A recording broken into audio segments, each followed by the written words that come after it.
పరిశుభ్రత విషయంలో తెనాలి పట్టణాన్ని దేశంలోనే ప్రథమ స్థానంలో నిలబెట్టేందుకు కృషి చేస్తున్నట్లు ఎమ్మెల్యే ఆలపాటి రాజేంద్ర ప్రసాద్ తెలిపారు. గుంటూరు జిల్లా తెనాలి పురపాలక సంఘం ఆధ్వర్యంలో ప్రతి నెల 2న స్వచ్ఛ తెనాలి కార్యక్రమాన్ని ఏర్పాటు చేసి మురుగు కాలువలు, రోడ్లు శుభ్రం చేస్తున్నట్లు ఆయన వివరించారు. స్వచ్ఛ తెనాలిలో భాగంగా పట్టణంలోని బాహ్య వలయ మురుగు కాలువల్లో ప్రొక్లైన్ల ద్వారా పూడిక తీయించారు. వర్షాకాలం వచ్చినందున మురుగు కాలువల్ని శుభ్రంగా ఉంచుకుంటే బాగుంటుందన్నారు. పరిసరాలు శుభ్రంగా ఉంటేనే ప్రజలు ఆరోగ్యంగా ఉంటారన్నారు.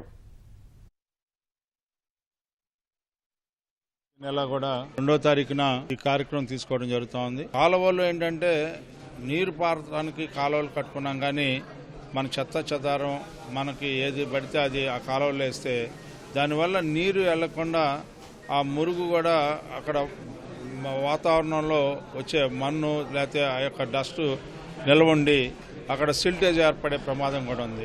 ఇట్లాంటివన్నీ కూడా మనం అందరం కూడా సహకరించుకొని మనందరం కూడా ఆలోచన చేసి ఇది మన తెనాలి స్వచ్ఛ తెనాలిగా మార్చుకోవాల్సిన బాధ్యత మనపై ఉంది అని చెప్పి ప్రతి ఒక్కరూ భావించేలాగా చైతన్యం చేయాలని చెప్పి ఈనాటి ఈ కార్యక్రమం యొక్క ముఖ్య ఉద్దేశం.